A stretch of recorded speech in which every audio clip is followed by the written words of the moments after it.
아니 미쳤어? 한국에 다녀온 지 얼마나 됐다고 또 한국에 가자고 하는 거야? 그리고 방이 이게 뭐야? 기껏 하버드까지 보내놨더니 너 자꾸 엄마 실망시킬 거야? 여기 한국으로 수학여행을 다녀오자 태도가 180도 바뀐 딸 때문에 엄마는 속을 제대로 썩고 있는 것 같은데요. 도대체 이들에겐 무슨 일이 있었던 것일까요? 잠깐. 영상 시청 전 좋아요 한 번씩만 눌러주시면 감사하겠습니다. 안녕하세요. 하버드에서 경영학을 전공하고 있는 이사벨이라고 해요. 저는 하버드에서 레드클리프 오케스트라라는 클래식 음악 동아리 단원으로 활동하고 있죠. 저희 하버드 레드클리프 오케스트라는 1808년에 만들어져서 현재까진 200년이 넘는 역사를 자랑하고 있어요. 단원들은 서로 다른 전공을 가진 120명의 하버드 학부생들로 이루어져 있죠. 저희 동아리는 매년 4차례 공연을 하고 있고 해외 대학교 학생들과 함께 연주하면서 교류를 해왔어요. 우리 동아리의 특징은 한국계 또는 한국 국적 학생이 많다는 것이에요. 하버드에도 한류의 열풍은 아주 뜨거워요. 저희 하버드 음악 동아리 단원 중에 한국인 친구들이 많기도 했고 그러다 보니 자연스럽게 올해는 한국으로 런케이션을 다녀오게 되었습니다. 런케이션은 교육과 여행을 함께 한다는 뜻으로 영어 단어인 러닝과 휴가인 베케이션을 합친 신조어라고 보시면 돼요. 즉, 단순 관광을 넘어서 그 나라의 전통 문화를 배우고 학술 교류까지 하면서 좀 더 깊게 체험한다는 것이죠. 저희가 한국에 간다는 것이 한국에서 큰 화제가 되었었나 봐요. 수많은 기자분들이 공항에 오셔서 사진도 찍어주셨고 저희와 일정을 함께 하신 기자분들도 계셨는데 미국에 와서 기사를 찾아보니 저희가 한국 뉴스에도 나왔더라고요.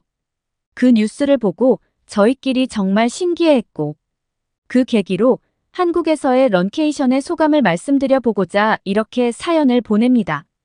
처음에는 한국에 가는 것을 반대하는 친구들이 꽤나 있었어요.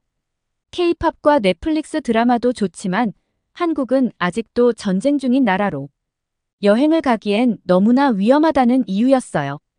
그럼에도 한국으로 결정된 이유는 일단 한국에 대해 불안함을 느끼는 친구들보다 한국을 가고 싶어 한 유럽이나 미국 친구들이 더 많았기 때문입니다. 아무래도 한류의 뜨거운 열기가 영향이 있었던 것 같아요.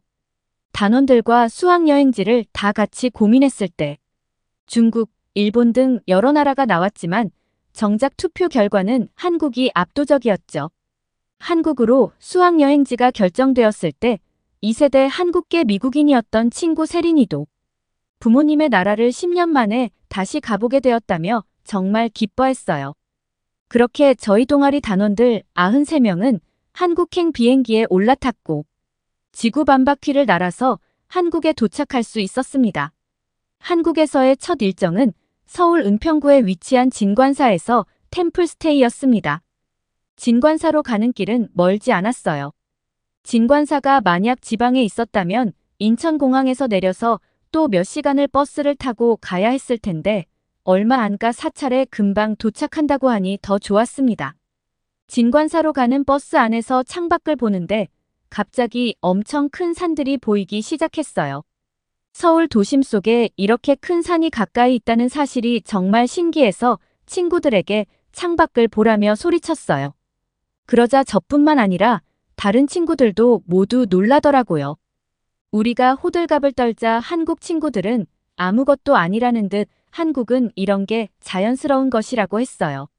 그러면서 한국에는 산이 많은 데다가 도심과도 가까워서 지하철을 타고도 갈 수 있다고 하더라고요. 그리고 한국의 산은 이름이 없는 산도 관리가 잘 되어 있어서 외국인들도 등산을 하려고 한국 여행을 오는 사람들도 많다고 했습니다. 저는 그 말에 외국인들이 한국까지 등산 용품을 가지고 오려면 힘들겠다고 말했더니 한국인 친구는 한국에서는 등산 용품을 빌려주는 곳이 많으니 굳이 등산 용품을 안 챙겨와도 된다고 하더라고요. 그 말에 저는 진짜 놀랐어요.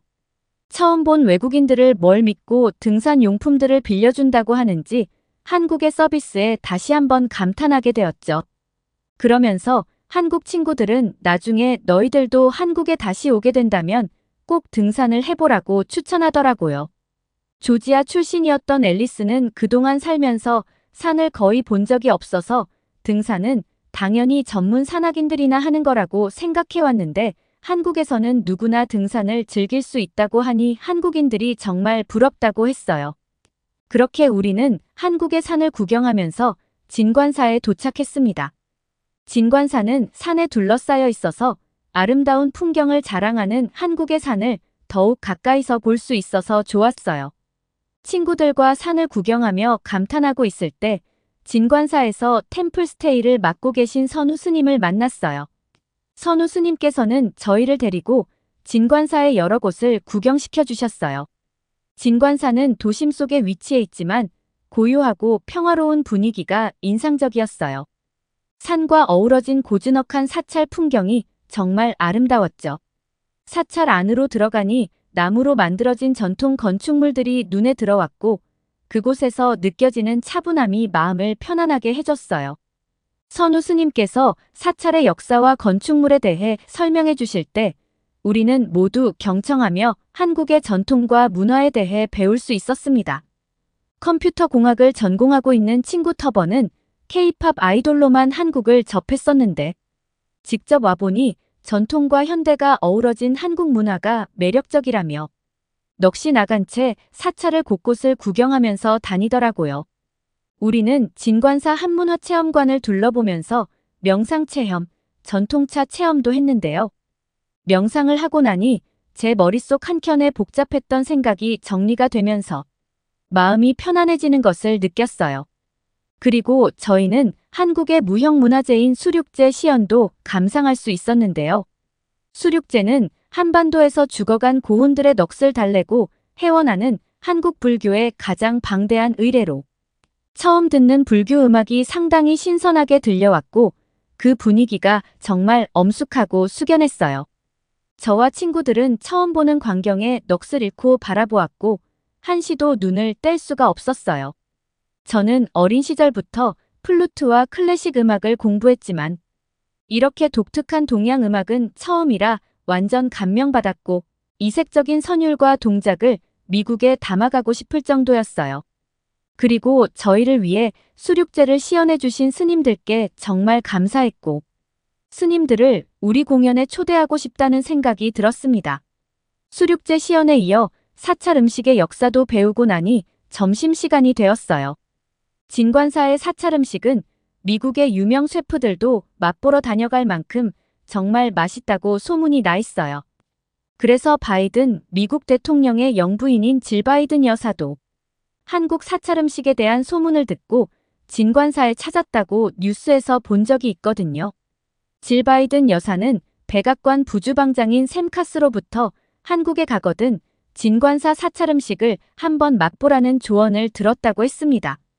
백악관 부주방장은 한국 음식을 좋아한다는 버락 오바마 대통령을 위해 콩국수와 오이소박이 레시피를 배우기 위해 먼저 진관사에 방문한 적이 있다고 했어요.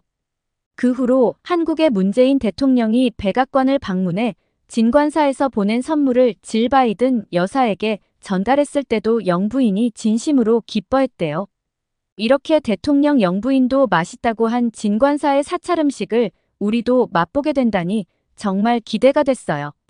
그러면서 한편으로는 사찰 음식은 대부분 나물과 채소일 텐데 얼마나 맛있으면 세계적인 유명 셰프와 대통령 영부인도 찬사를 보낸 것일까 의문이 들기도 했습니다. 여러 가지 생각을 하면서 식당으로 갔는데 차려진 밥상을 보고 저는 충격을 받을 수밖에 없었어요. 정말 다양한 음식들이 테이블 위에 차려져 있었거든요. 먼저 다양한 나물 요리가 눈길을 끌었습니다.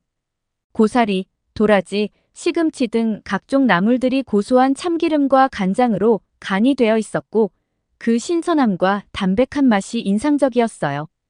특히 나물의 아삭아삭한 식감이 정말 좋았습니다. 또한 각종 채소와 두부로 만든 전도 정말 맛있었어요.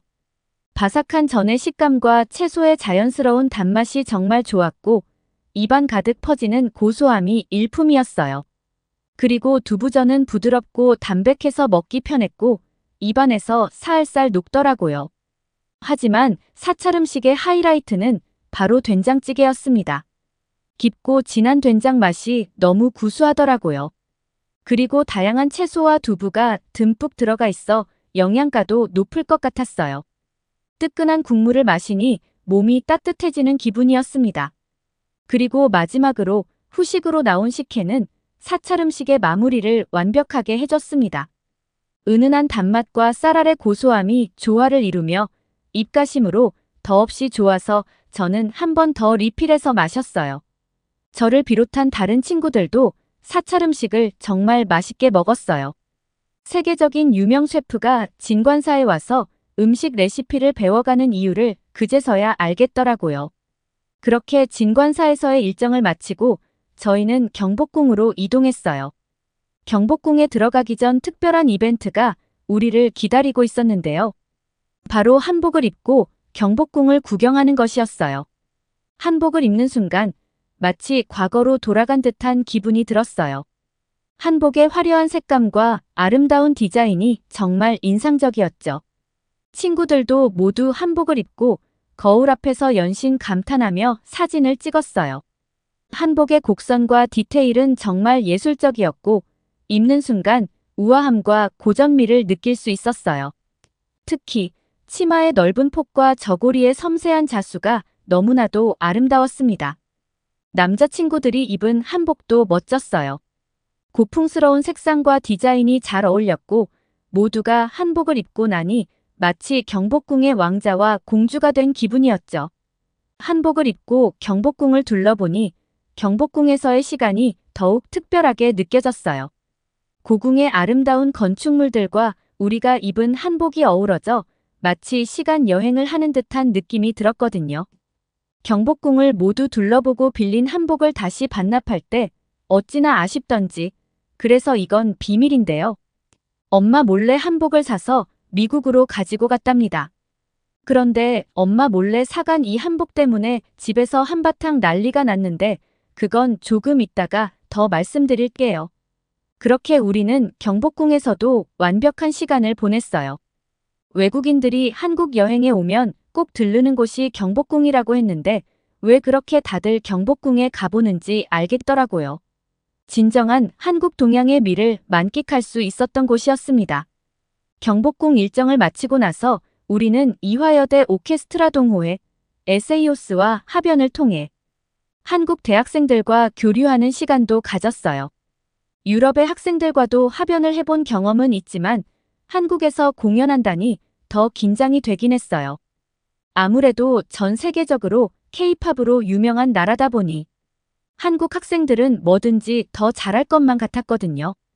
이화여대 학생들과 함께 연주하면서 음악에 대한 열정은 물론 서로에 대한 깊은 유대감도 느낄 수 있었어요. 두 나라의 학생들이 모여 하나의 하모니를 만들어내는 과정이 정말 감동적이었답니다. 서울에서의 일정을 마치고 통영과 전주에 가기 전 부산에서의 두 번째 여정이 시작되었는데요. 제가 본 부산은 믿을 수 없는 도시였습니다. 사실 저는 한국에 오기 전에는 부산이라는 도시를 몰랐어요. 그래서 검색을 좀 해봤는데 바다와 도심, 그리고 산의 매력이 다 있는 곳이더라고요. 현대적인 면과 전통적인 면이 모두 공존하는 매력적인 서울도 너무나 좋았는데 바다를 경험할 수 있는 부산은 어떤 매력이 있을지 너무나 궁금했어요. 우리는 서울역에서 KTX를 타고 부산으로 가는 일정이었어요. 한국의 KTX가 시속 300km까지 달릴 수 있다고 하던데 서울에서 부산까지 2시간 반 정도면 도착할 수 있다는 사실이 너무나 매력적이었습니다. 그런데 친구 캐서린은 한국의 기차는 연착이 없다는 것에 굉장히 놀라더라고요. 웬만한 유럽 국가들은 기차를 타고 이동한다면 우선 인내심부터 탑재해야 한다면서 연착이나 운행 취소가 잦다고 했어요. 그런데 이렇게 출발 전에 미리 도착해 여유 있게 탑승할 수 있고 정확하게 정시에 출발하는 기차라니. 역시 한국은 실망할 요소가 없다며 엄지를 치켜 세우더라고요. 저 역시도 한국의 대중교통 인프라는 정말 놀랍다고 생각해요. 한국 분들은 무심하고 당연하게 이용하시겠지만 다른 나라에서는 절대 당연하지 않은 인프라인데 정말 부럽네요.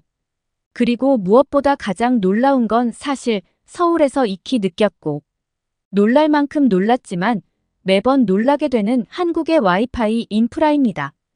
웬만한 나라의 호텔 와이파이보다 KTX 안의 와이파이가 더 빨랐어요. 인터넷 빠르지, 자리도 편안하고 쾌적하지, 너무 편해서 기차를 타고 좀 더 가도 되겠다 싶었는데 워낙 속도가 빨라 3시간도 안 돼서 도착한 게 아쉬울 정도였죠. 하지만 도착한 부산은 저희의 아쉬움을 싹 날려주었습니다. 저는 부산이 수도가 아니니 서울에 비해 뭔가 부족한 부분들이 있을 수 있다고 생각했어요. 그런데 서울에 전혀 밀리지 않을 뿐 아니라 오히려 더 좋은 면들을 곳곳에서 발견했습니다. 이게 한국의 위험이겠죠? 부산역부터가 서울역과 비교했을 때 규모며 청결함이 전혀 밀리지 않았어요.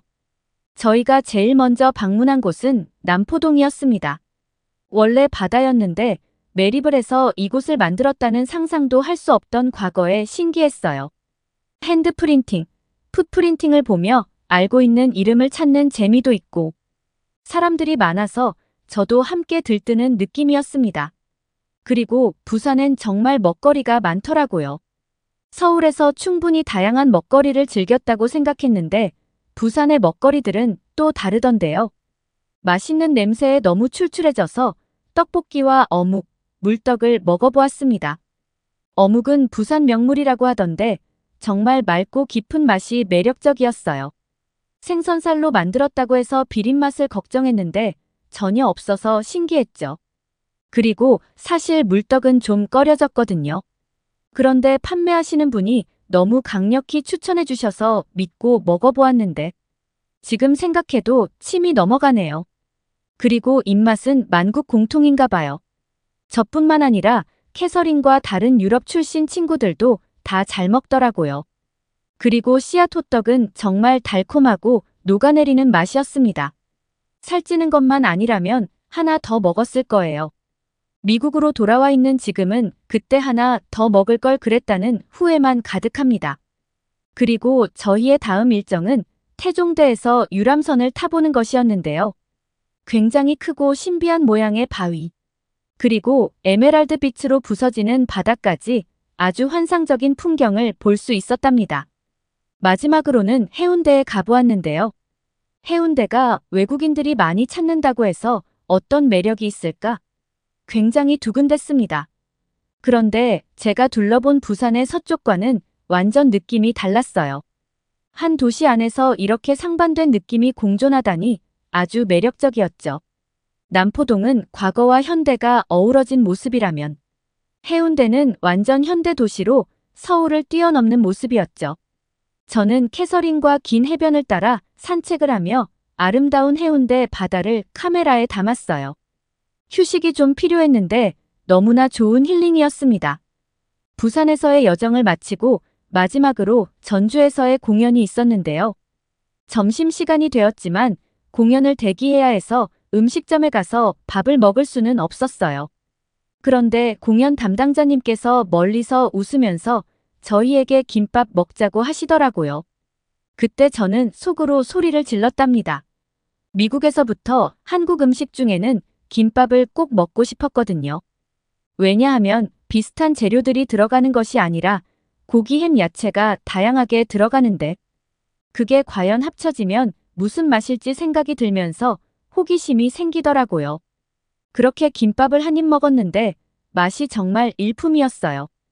밥 알갱이 하나하나가 살아있는 식감에 다양한 재료들의 조화까지.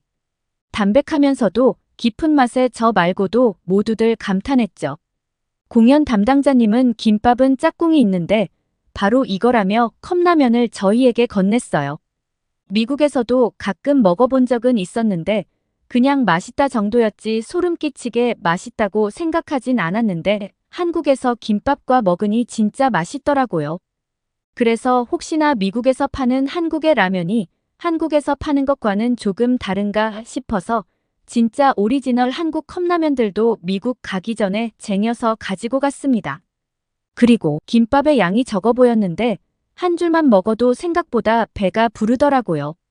그렇게 김밥으로 든든해진 저희는 얼마 지나지 않아 공연을 시작하게 되었어요. 무대에 오르자 많은 시민들이 응원의 함성을 보내주셨죠. 그 열기에 우리의 연주도 더 깊이 있게 울려 퍼졌어요. 공연이 끝나고 많은 분들이 다가와 축하와 격려의 말씀을 건네주셨죠. 정말 감사했습니다. 그렇게 우리의 한국 일정은 최고의 추억으로 마무리되었답니다. 한국에서의 시간은 저에게 많은 것을 가르쳐 주었어요. 세상을 바라보는 제 시야를 넓혀 주었고, 다른 문화를 존중하고 배우는 자세도 일깨워 주었죠. 저뿐만 아니라 우리 하버드 친구들 모두 한국에 대해 깊은 감명을 받고 다시 미국으로 돌아왔죠. 그리고 저는 한동안은 한국 아리를 하느라고 약간 우울했어요. 한국 수학여행이 너무나 재미있었던지라 미국에서 다시 일상생활을 하려니 갑갑하고 울적하더라고요. 그럴 때마다 한국에서 사온 한복도 입어보고 그 한복을 입고 방에서 몰래 컵라면도 먹었어요.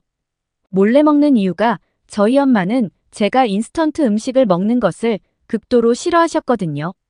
먹는 것이 정말 중요하다면서 영양소와 칼로리를 따져서 매번 몸에 좋은 음식을 해주시는데 몸에 좋은 것은 알겠지만 솔직히 맛은 진짜 없었거든요. 그래서 한국에 다녀와서는 라면을 신나게 먹고 엄마한테는 속이 안 좋다며 밥 안 먹겠다고 몇 번 거짓말을 했어요. 그런데 저희 엄마의 눈치가 백단이거든요. 방 안에서 매콤한 냄새가 솔솔 나니 엄마가 예고도 없이 들어왔어요. 그리고 한복을 입고 라면을 먹고 있는 기괴한 저의 모습을 보고 기겁하셨습니다. 엄마는 뭐 하는 거냐고 소리를 지르셨고요. 저도 엄마 소리에 놀라는 바람에 먹고 있던 컵라면도 엎어버렸습니다. 라면과 국물 때문에 방은 온통 난장판이 되었고 저는 서러워서 엄마 때문에 라면 다 엎었다고 엉엉 굴어버렸어요. 당황하신 엄마는 저를 달래주셨고 차근차근 다시 제게 묻더라고요. 뭐 하고 있었냐고요. 그래서 저는 솔직하게 한국 전통 의상인 한복이라는 건데 너무 예뻐서 한국에서 사왔는데 또 마침 한복을 입으니 한국 생각이 나서 컵라면을 먹고 있었다고 했어요. 엄마는 또 얼마나 몸에 안 좋은 음식을 먹고 있었길래 몰래 숨어서 먹는 거냐고 한숨을 쉬셨어요. 그래서 저는 엄마도 한번 먹어보면 한국 라면에 반할 거라고 했습니다. 그러자 웬일인지 엄마는 그럼 한번 먹어보자고 하시더라고요. 드디어 엄마도 인스턴트 음식을 받아들여 주시는 건가 싶어서 황급히 컵라면에 물을 부어 엄마에게 드렸고 한국 라면을 처음 맛보신 엄마는 너무 맵다며 혀를 어찌할 바를 모르시면서도 더 이상 못 먹겠다는 말씀은 안 하시더라고요. 저는 옆에서 엄마께 맛있냐고 계속 물어봤습니다. 그리고 그 이후로 어떻게 되었냐고요? 이제 엄마가 한인마트 가셔서 라면을 종류별로 사오세요. 까다로운 엄마 입맛에도 한국 라면은 합격을 한 것 같아요. 사실 그런데 라면도 맛있지만 한국에 맛있는 음식들이 정말 많잖아요. 그래서 저는 요즘 틈만 나면 엄마께 한국 여행 가자고 조르고 있습니다. 엄마는 하버드까지 갔으면 공부나 열심히 할 것이지 맨날 여행 타령한다고 저를 타박하시지만 머지않아 엄마랑 다시 한번 한국 모녀 여행을 할 수 있을 것 같아요. 그럼 조만간 엄마랑 한국에 가보겠습니다. 오늘의 사연 어떠셨나요? 한국으로 수학여행을 온 미국 하버드 여대생이 한국에 홀딱 반한 것 같네요. 조만간 한국에서 즐거운 모녀 여행을 즐기시길 바라겠습니다. 오늘 사연이 재미있으셨다면 구독과 좋아요를 눌러주세요. 여러분의 구독과 좋아요는 영상 제작에 큰 힘이 됩니다. 끝까지 시청해주셔서 감사합니다.